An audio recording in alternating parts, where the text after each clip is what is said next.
puisque nous avons appris l'écriture intramuros. Nous avons décidé de vous proposer un début d'histoire. Lorsque nous avons appris la nouvelle, nous étions chez Tim, qui nous avait invités à passer la soirée chez lui. Dans 2 jours, le collège reprenait. Il fallait en profiter. Nous étions tous là, Léa, Élise et moi bien sûr. Nos parents nous appelaient les inséparables. Vous savez, comme les oiseaux, c'est vrai qu'on était les meilleurs amis du monde. Et cela depuis la maternelle. Malgré l'âge, les disputes, rien n'avait jamais ébranlé notre amitié. On s'aimait simplement, comme on était, ou pour ce qu'on était. Ce soir-là, nous étions tous assis sur le lit de Tim. Nous parlions de la rentrée, chacun espérant très fort qu'un jour, nous nous retrouverions tous les 4 dans la même classe. Nous surenchérissions en imaginant les professeurs que nous aurions. Nos discussions étaient intarissables et nos rires habitaient l'espace de cette chambre. Nous étions heureux, sans savoir ce que c'était sans doute. La dernière fois. Il était 20h quand un cri a retenti, puis un silence pesant, interminable. Nous nous sommes précipités à l'extérieur de la chambre et avons rejoint la mère de Tim, qui se trouvait dans le salon. Elle était là, immobile, figée devant l'écran de la télévision. « Non, c'est pas possible. Pas ça, » prononçait-elle lentement, des sanglots dans la voix. Tim s'approcha, lui prit les 2 mains et lui demanda ce qui se passait. Aucune réponse. C'était inutile, nous avions compris. L'écran de télévision affichait l'horreur du monde. Nous étions en alerte au maximum. Un tremblement de terre au large de l'océan Indien, d'une intensité jamais enregistrée, venait de se produire. Une vague se dirigeait vers la Réunion. Les scientifiques étaient dans l'incapacité de déterminer sa hauteur avec précision, mais ils savaient qu'elle serait gigantesque et aux conséquences terribles. Il restait peu de temps avant que notre île nous connaisse. Super, j'ai envie de connaître la suite. En fait, c'est moi qui dois dire la suite. Oui, c'est sympa.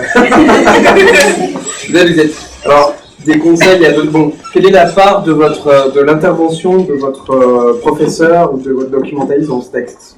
Ça a beaucoup aidé ou pas? C'est un peu parce que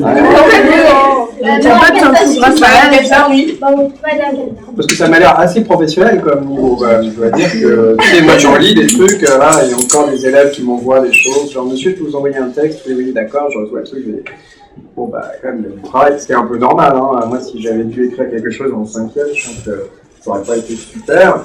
Là, il y a un vrai suspense, on commence à poser les personnages, il y a des jolies considérations sur la vie quotidienne. Et dans les romans ou dans les films catastrophes, on a toujours ce côté,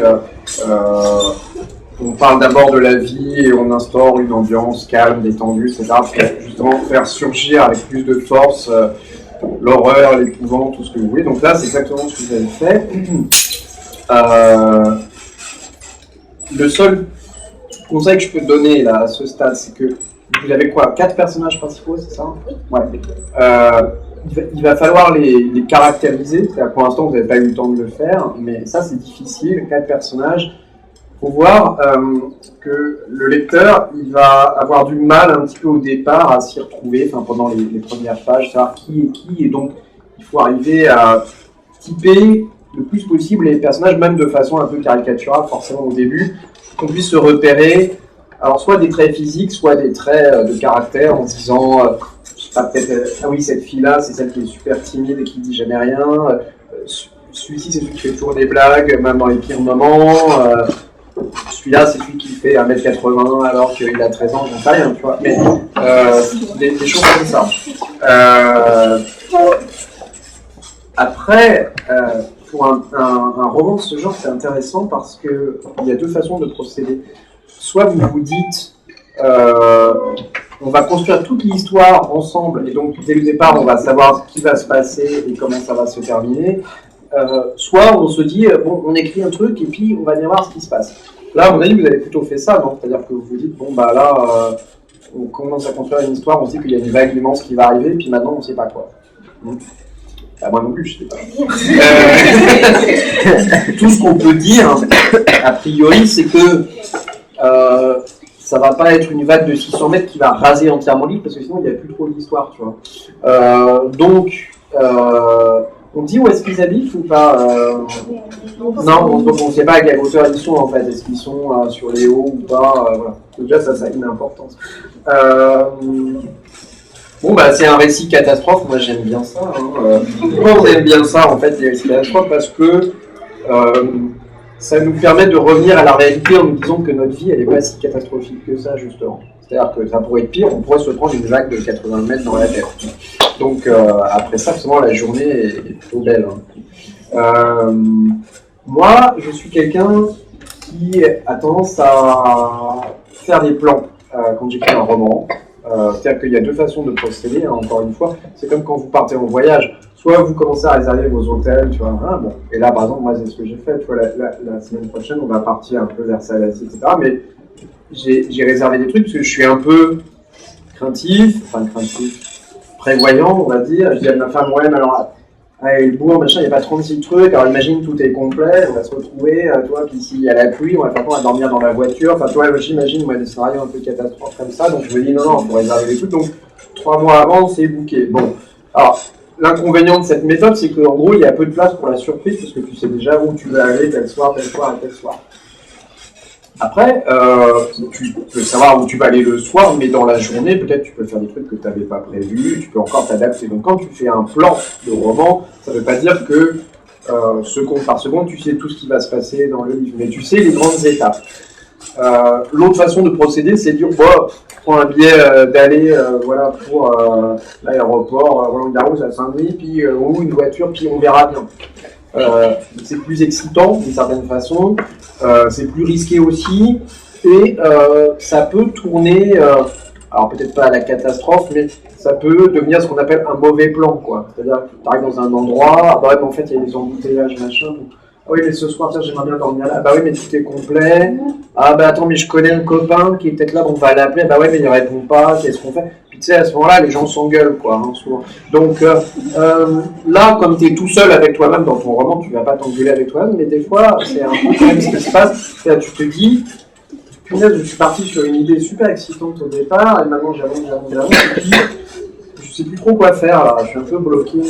Moi, ma fille qui a 11 ans, elle commence plein de romans qui ne finissent pas. Elle a des collections de romans qui s'arrêtent au chapitre 3, parce qu'en fait, elle est super excitée par son idée de départ. Puis après, c'est un peu comme une voiture qui part très très vite, puis en fait, il y a très peu d'essence. Donc tu t'arrêtes au milieu d'une route, et puis bah ouais, mais maintenant, qu'est-ce qu'on fait? Et donc, moi, ayant un peu cette crainte-là, j'ai tendance à être assez prévoyant sur les romans.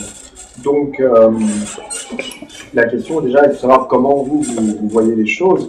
Est-ce que vous voulez faire un peu comme un jeu de cadavres exquis, c'est-à-dire chacun va dire ce qui se passe après et ce qu'on avance au fur et à mesure, ou est-ce que vous avez un grand plan global? Est-ce que vous pensez qu'il faut faire ça?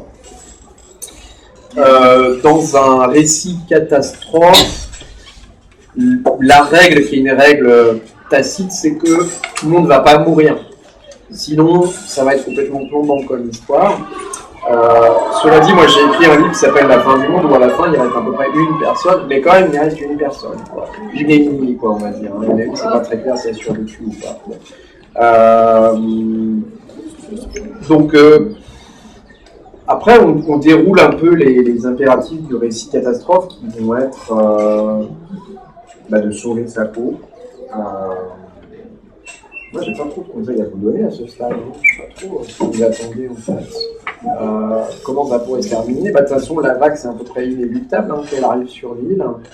Donc, peut-être il y a un endroit qui est bien pour s'abriter. Peut-être qu'il faut aller sauver des gens. Je pense qu'on peut imaginer que les communications sont déjà coupées parce que tout le monde essaye d'appeler tout le monde, j'en sais rien. Ou alors il y a une confusion, il y a des embouteillages, tout le monde essaye de fuir vers les hauts. Il va y avoir un truc comme ça.